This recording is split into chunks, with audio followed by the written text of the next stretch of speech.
Hey guys, welcome back to the Coastwatch Football Podcast. It's the weekly show where we cover all things across A-League men's and the Central Coast Mariners. My name's Lockie, I'm your host, and so glad that you are joining me here for today's episode because this is a very special edition of the Coastwatch Football Podcast because I'm so excited to reveal that we have our very first ever player guest interview on the podcast today. It's new Mariners signing Noah Smith. We talk all about the upcoming A-League season, and if you guys would like to jump to that chat now, I'll make sure to leave a timestamp down in the description if you want to jump straight to that interview that I had with Noah. But man, these episodes are just getting more and more packed because there is more and more sort of player signings happening as teams scramble to put their squads together. And man, the football is just around the corner. But it's happening even sooner for New South Wales, ACT, and Victoria clubs. Of course, the news was announced the other day that the dates have been locked in for the clubs in those states, which is really exciting.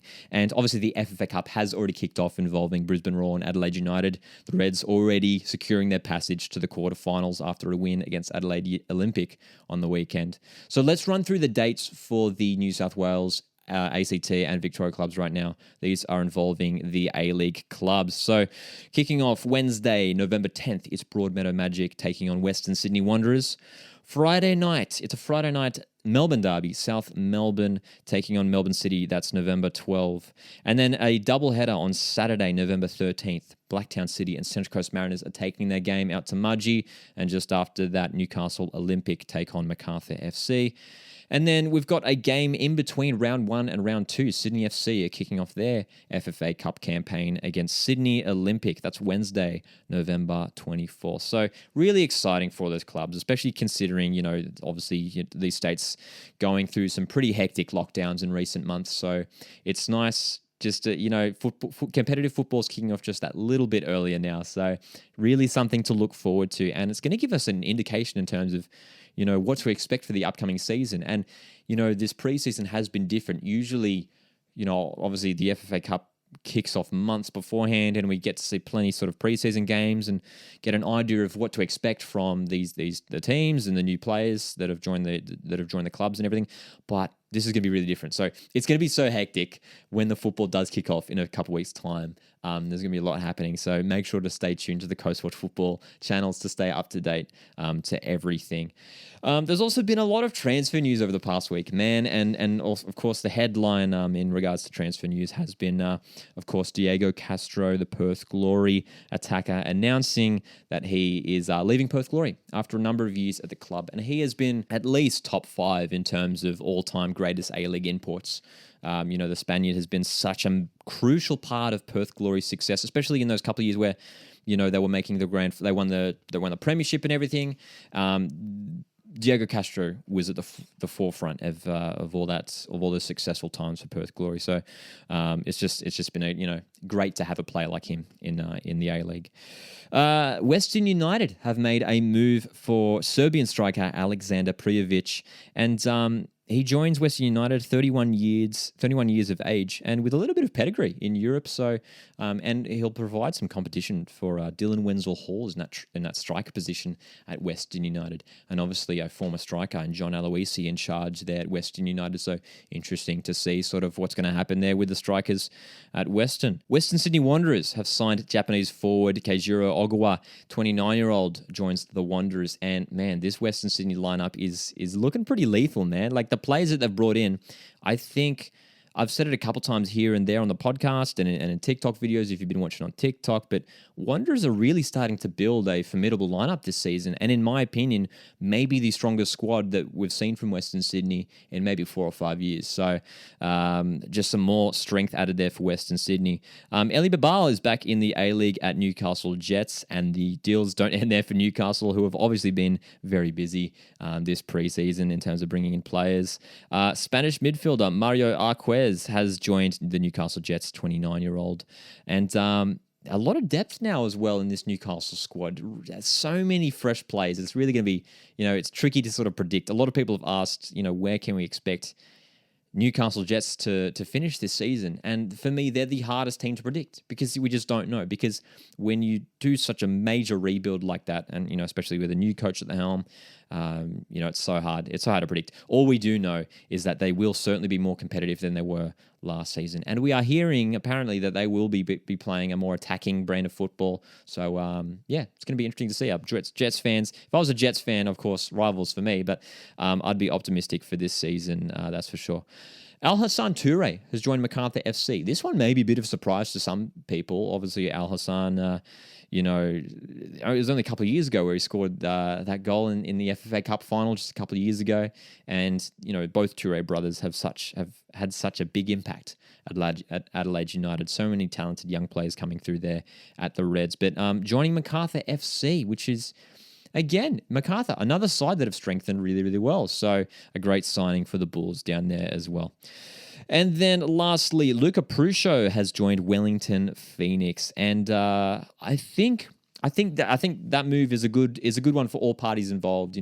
Pruscio, a player who was at the Jets recently and showed some glimpses here and there. Like, he's a young player and he looks like he's got a lot of potential. I think in a team like Wellington Phoenix under Ufuk Talay, maybe that's where they're going to get the best out of him, and it's going to be interesting to see. I mean, the way it's looking at the moment, especially as well, that he might be a direct replacement for De Villa in the lineup. Obviously, big boots to fill in Ulysses De Villa, who has, of course, joined Macarthur FC. But yeah, that's all the transfer news from the past week. Of course, so much happening in terms of player movement, so it's making things really tricky to predict, considering that there's so many new players in a lot of these clubs, but makes it even more exciting to watch from a viewer's point of view as well.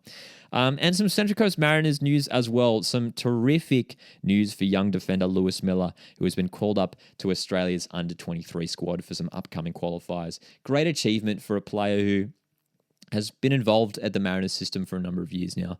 And it has been showing just... is developing. You can tell he's developing really, really well. A couple of years ago, he was looking pretty fresh, making his A-League debut. Last season, you could tell he's sort of really beefed up quite a bit, and he's really growing into a really capable A-League level defender. And I'm sure we can expect more game time for Lewis Miller this season as well. But let's jump into the fan questions next. And again, guys, I just want to say thank you so much for sending in all your questions. I'm honestly blown away by the number of people that are getting involved and sending in stuff. And if you want to send in questions for future podcasts, keep an eye on the Instagram, Twitter, and Facebook pages for Coast Watch Football, especially on the Instagram story. Generally on a Monday, there'll be a little questionnaire, Q&A thing where you can punch in your questions and they'll might get answered here on the podcast. So we're going to run through some questions here, and I like this question. Predictions for round one. And yes, it is still a few weeks away, but, can't hurt to do an early prediction. This one's sent in from Luca on Instagram. So here's my early predictions for round one in the A-League. Melbourne City and Brisbane Roar, of course, kicking things off. I'm predicting a City home win there. The Sydney Derby is going to be an interesting one. I can see a high-scoring draw in that game. I can't see any... I don't think either side will pip it. I think it's going to be a draw. I think it's going to be a draw in that game. Western United and Melbourne Victory, I can see a draw as well. Of course, Tony Popovic and John Aloisi facing each other in that matchup. Perth Glory, I reckon, will defeat Adelaide United at home. In the F3 Derby, I reckon it's going to be a draw. I was going to say a 2-1 win to the Mariners, but Jets, with the new players playing at home, will be desperate to get a result. But of course, Central Coast Mariners, we always go into derbies, up for the challenge. And, last time we played an F3 Derby up there, we did pick up the 1-0 win. So I'm going to say a draw. I'm going to say maybe a 1-2 2-1 draw there in the F3 Derby for us. And then Macarthur, I reckon, will defeat Wellington in the final game for round one. What do you guys think of those predictions? Fairly safe predictions, I reckon. But yeah, feel free to drop in your predictions for round one in the comments below. We've got another question in here from Sam on Instagram. What signings are you most excited to see, both at the Mariners and just in the A-League in general? So at the Mariners, I am definitely keen to see how Nikolai Muller fits into the side. And, actually a couple other questions that people had sent in terms of, is Nikolai Muller going to play as a number 10? Is he going to replace Danny De Silva just on that left wing? Who knows? I mean, we could be playing an entirely different system. We'll have to wait and see. I, as many other fans agree, I believe, would love to see Nikolai play as an out-and-out number 10, that playmaker sitting in behind the striker. But obviously, in the recent season, we've been playing with a 4-4-2. So we'll have to wait and see. But I'm keen to see Nikolai Muller for the Mariners. Cy Goddard, shout out to Cy Goddard as well. I think a player who is, I think he's got a lot of promise from the highlights that we've seen of him. I think at A-League level, he could potentially have a big season, and we're hearing big things about Cy. So keep an eye out for Cy Goddard this season at the Mariners as well. But of course, I mean, the obvious one is Daniel Sturridge. So excited to see Daniel Sturridge in the A-League, and just hope, I mean, just for, not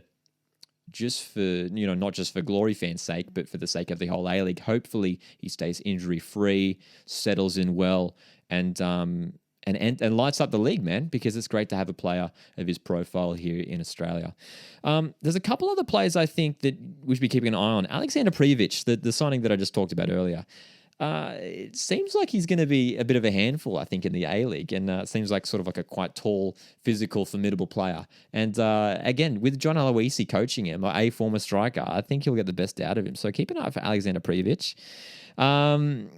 Some other defenders that have joined the A-League that have maybe sort of flown under the radar, but I think Leo Lacroix at Western United and Roderick Miranda, the former Wolves defender who has joined Melbourne Victory, I think they could have big seasons as well.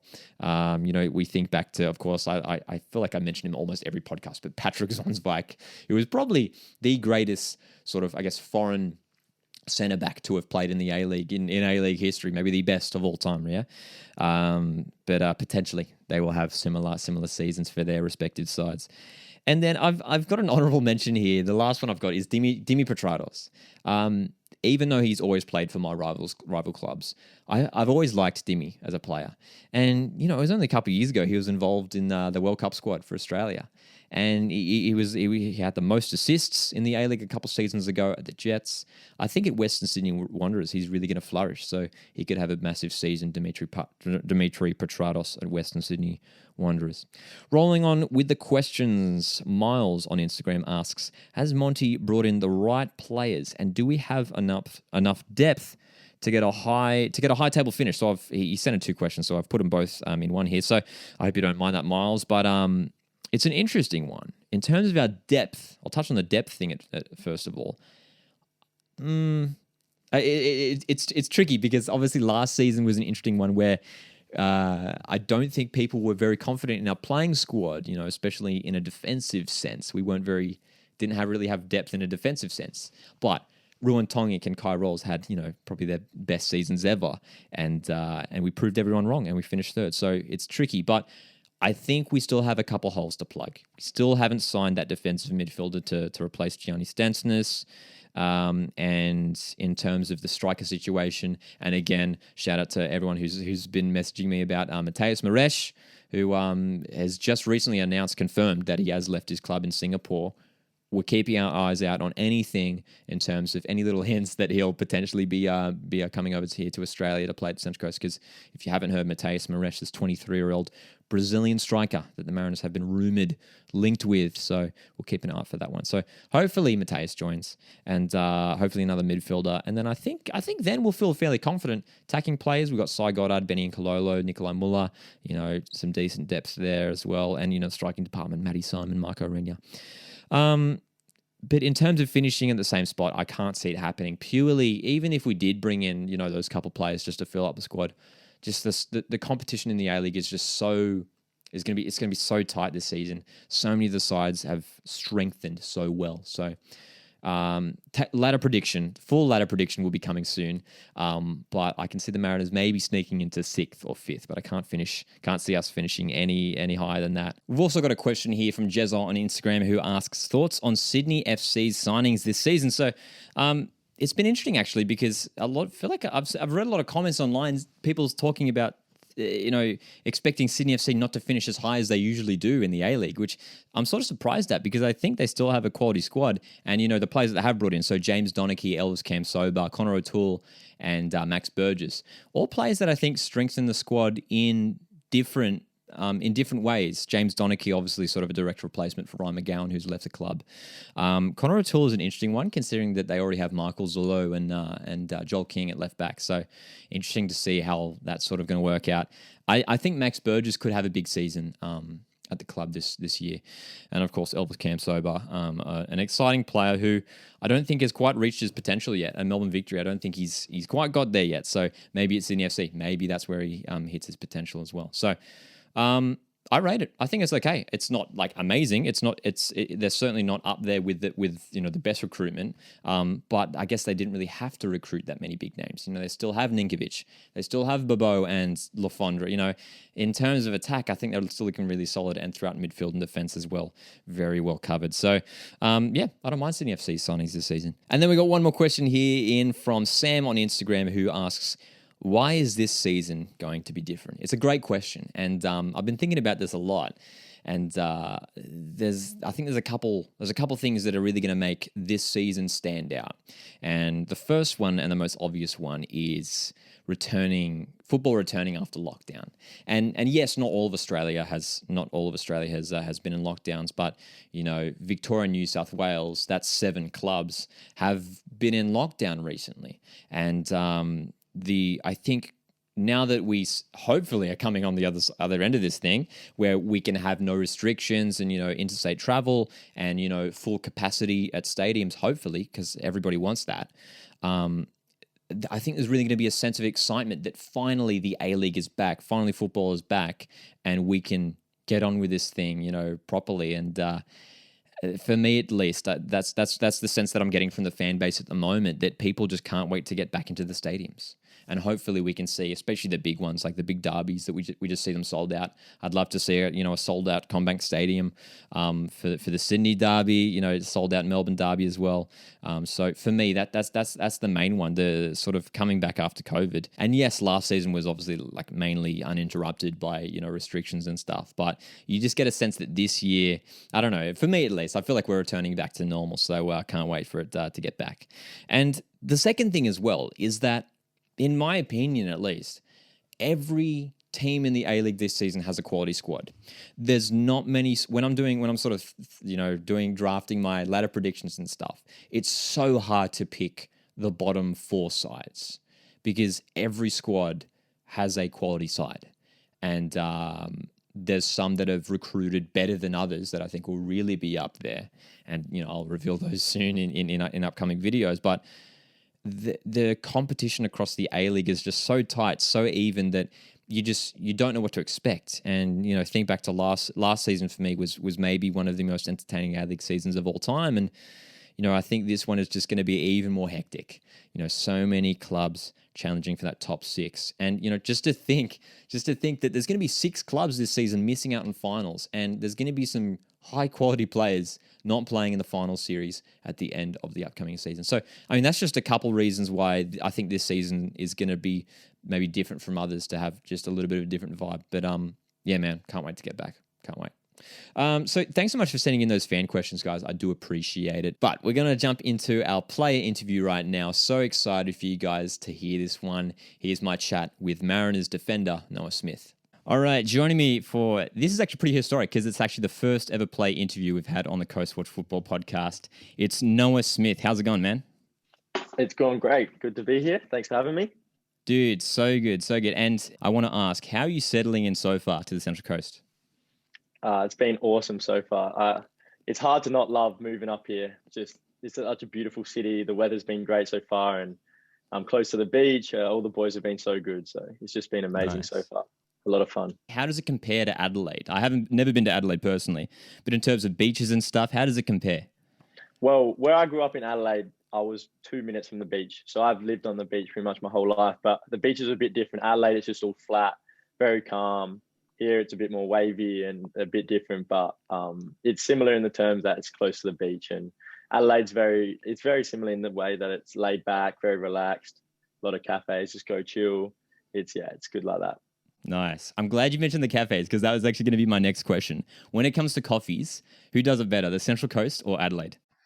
Well, I actually haven't been able to experience the Central Coast coffees that much because we only got out of lockdown on Monday or whatever. But I'm interested to go explore a bit, and I have a nice cafe just down the road from me. So where I've been going in lockdown, that was really good. But I'll have to get out and try and find some more good ones.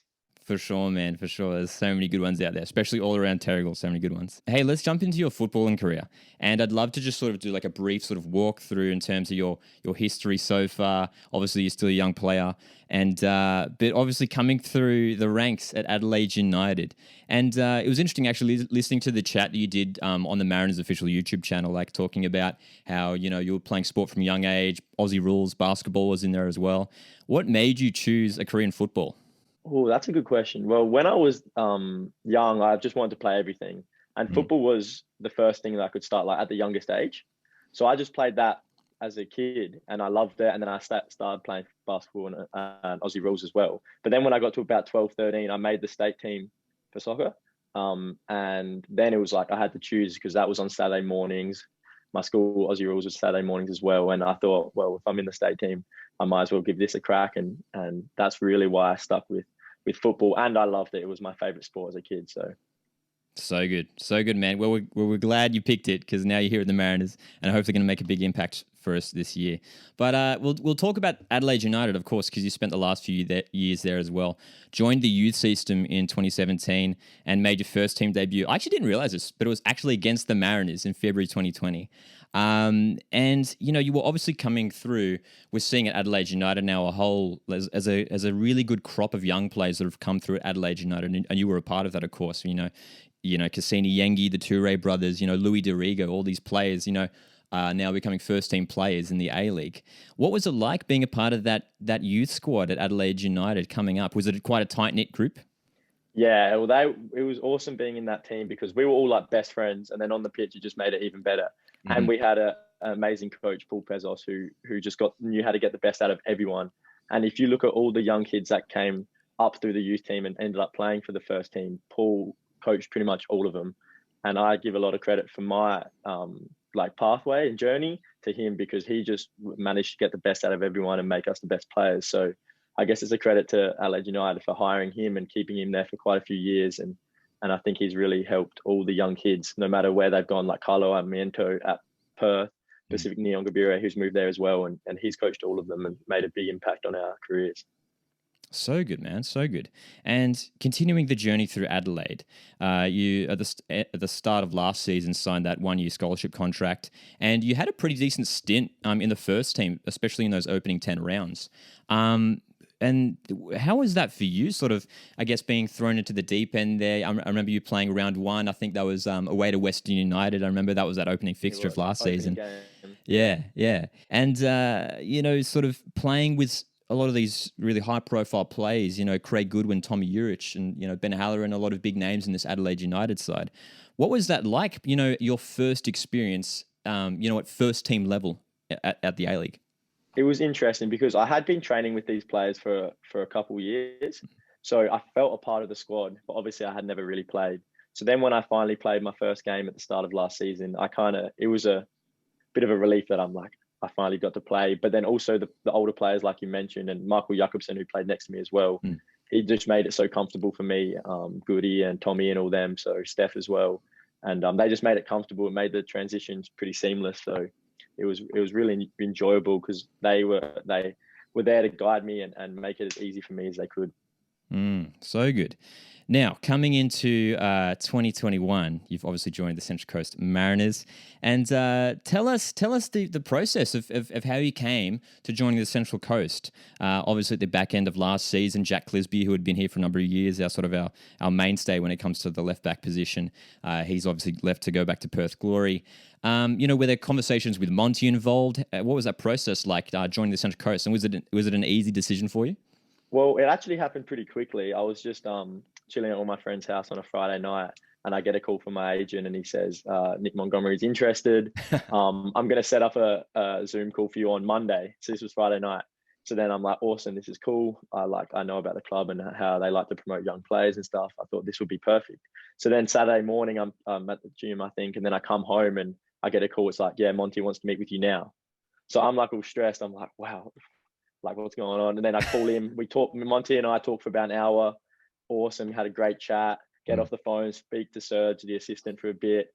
And then about that afternoon, Buddy, my agent, calls me and he says, yep, they want to sign you. So it all happened. It all happened within not even 24 hours, Wow. and I knew there was no doubt in my mind that this would be a perfect fit because I want to be able to play, and I know how they can develop young players, as you've seen with all the Socceroos that they've had, and so I thought it'd be perfect, and it's worked out well so far. I mean, as I've said, we're so glad to have you here at the club. And I mean, it's an exciting team that I think we're building this season. And obviously, we were certainly the story of last season, I guess, the Mariners, I guess, tipped to pick up the wooden spoon again. We'd picked up 4 wooden spoons in the last 5 years. End up, against all odds, finishing third. So a lot of fans are curious to hear about how the team is going into this season, knowing that there's such big heights to sort of meet if we want to sort of achieve that same finish. Give us a little bit of insight in terms of how the team is gelling at the moment. What sort of style of football can we expect from the Mariners this season? It's going to be very, very high paced. I think like Monty and Sergio, we want to do is score goals, and that's how you win football games, scoring goals, and by keeping the good core of players like Rosie and RT and Beerers and then Ollie in the midfield, and adding players in like Sai and Benny, our 2 new signings, who are just amazing in front of goal and going forward. So there's just a great complement of players that can defend and go forward and score goals. So it should be a very exciting year. And I hope all the fans love us scoring goals because that's what it's about. We're keen, man. We're keen. We can't wait. And hopefully we'll see a number of goals scored in round 1. Of course, it's the F3 Derby. And it's not too far away. It's just around the corner, a few weeks away. But obviously, I mean, at Adelaide, you got a taste of an A-League rivalry in the original rivalry against Melbourne Victory. And but of course, the F3 Derby, which is quite a unique derby. It doesn't really have, I guess, the glitz and glamour of the Sydney Derby or the Melbourne Derby. These big clubs. The F3 Derby, it's a really unique experience. How are you sort of feeling knowing that that's their first round fixture? And have you spent much time? Have the boys spoken to you a lot about the F3 Derby? I haven't really thought about it much because it's so long away. I'm just trying to get through this preseason. But on Saturday, I was speaking to Ollie and Simo a bit, and they were just stressing that doesn't matter how we win this game. It's just important that we win. We can have 1 shot to their 10. This is a game, just win. You just win, and it will set us up for a great season. So it's starting to hit me how important and big of a game this is for our fans as well, to get the season off on the right foot. So it's very exciting, and I just can't wait to get the season started. And I also want to talk about as well the aspirations, I guess, just for the Mariners this season. I mean, as I touched on just briefly before, the fact that the Mariners had such a fantastic year last season, and we saw so many fans return to the stadium. What are the aspirations? Is there a goal in mind for the club? Is it simply make finals? Is there a specific target sort of set in mind? What has Monty's laid out for you guys this season? Every day we talk about being the best, just being the best. All our standards are the best. Our trainings are the best. Everything you do, you try and do it with perfection because that's the way we're going to have the best season. And we believe with the squad we're putting together and the way this preseason's gone so far that there's no reason why we can't be the best team in the league and build on what the boys did last year, because last year was an amazing year. And I think the squad didn't really lose that many players. We gained some great imports. So there's no reason why we can't be up there and fighting for titles again. So good. Dude, we love to hear that as Mariners fans, that's for sure. And I also want to ask you just a question about sort of your personal career as well. And, in the A-League, we've seen plenty of talented left backs come through, the A-League system and go on to bigger and better things. Think of Alex Gersbach at Sydney FC a few years back, Liberato Kakache at Wellington Phoenix a couple of years ago as well. And, it's really exciting seeing, and the Mariners, of course, as we touched on a little bit before as well, have produced so many high-quality players over the years. What are your sort of personal goals for your football career? Would you love to represent Australia at a national level? Have you got some sort of personal goals that you'd love to achieve over your career? Of course. I think going to Europe is a main goal for every player, but I think that's just something that I want to achieve. And I think the sport we play, football, so worldwide, and it would be stupid not to use the gift that we have to be able to experience the world, like playing in Europe, playing in South America or countries like this. And that's just one of my goals, to be able to play at the highest level and see the world and play for Australia and just go as big as I can, because that's what football's about, trying to get the best out of yourself, and there's no limits on anything. So good, man. So good. Well, I'll tell you what, to finish off, we'll finish off with some little fun questions. I know you're a Green Bay Packers fan. I think you've got the shirt on right now, dude. Love to see it. I am a casual NFL fan. I'm a supporter of San Francisco 49ers. Tell us just briefly about what sort of got you into NFL and specifically the Green Bay Packers. Well, I've got family in America on my mum's side. So when I was about 9 or 10, I went over there and we went to a college football game, Clemson, who's a big college team as well. And my family lives in Milwaukee as well, and they're all Packers fans. So when I got to an age where I started getting interested, it was a no-brainer to pick the Packers. And we've been pretty good so far. And it's just so much fun to watch and follow because it's a truly amazing sport. And the last one I want to ask you as well is that on the Coast Watch Football YouTube channel, we've been doing a FIFA career mode series, playing as the Mariners, sort of a nice way to preview the season for the upcoming campaign. Are you much of a FIFA player yourself? Do you play much Xbox or PlayStation? It's funny. So previous 3-4 years, I'd retired from FIFA. I used to be massive. And then I moved up here and we were in lockdown. I'm a bit bored. All the boys are talking about it. So I asked Nikolai Muller if he had a spare PlayStation because I knew he had PS5. So he brought me home this whole contraption, a suitcase that opens up, PlayStation built in with wheels, built for traveling. So I've just got that set up right next to me and I've been fully into it this FIFA, and it's been awesome. Just talking to the boys in the party, and it's been great just to kill some time whilst we were in lockdown.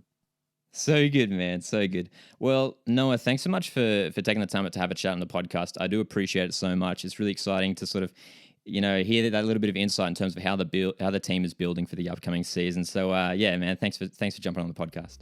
Thank you for having me. Hopefully you guys enjoyed that chat that I had with Mariners defender Noah Smith, and hopefully you enjoyed this podcast episode. If you have indeed enjoyed, I would greatly appreciate it if you left a like on this video. It helps out the page a lot. Or if you're listening on a podcast platform, you can leave a review, which helps out the podcast a lot as well. If you want to stay up to date in terms of everything that's happening here at Coast Watch Football, plenty of fun, exciting A-League content dropping. Head to the description where there's links to all of the social media platforms, and come hang out on YouTube, man. YouTube is really where we're trying to build the audience for the Coast Watch Football fan base, and there's going to be some live streams coming, plenty of exciting videos, and of course we're continuing our Central Coast Mariners FIFA 22 career mode series, which we're slowly getting towards the end of that first season in that series. So come check that out as well if you're interested. Once again, guys, I really do appreciate you listening and sticking by the podcast. Have a great week, and I'll see you next Tuesday.